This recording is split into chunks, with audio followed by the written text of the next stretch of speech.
Ever wondered if your grief is yours alone?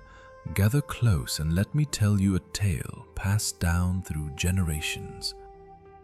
Once upon a time, in a simple village by a lotus pond, there lived a mother whose heart was as gentle as moonlight. Her only child fell ill one spring evening and, despite all her prayers, slipped away into the night.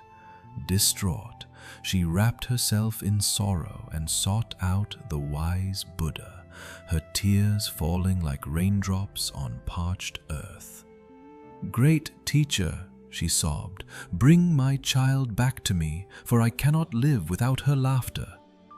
The Buddha gazed at her with eyes full of compassion. "I will help," he said softly, "but first you must bring me a mustard seed from a home untouched by death." Hope kindled in her heart as she set off, basket in hand. She knocked on cottage door after cottage door, each time greeted by warm smiles, hearth fires, and loving families.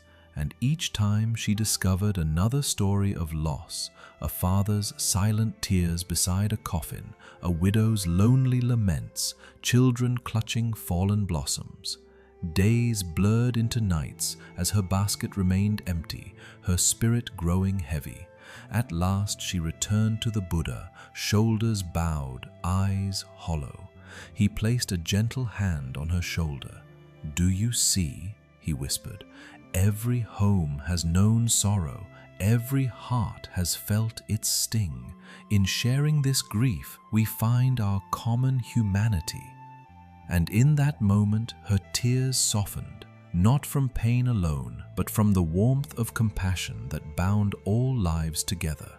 Perhaps the mustard seed's true lesson isn't about death, it's about the threads of empathy that weave us into one family.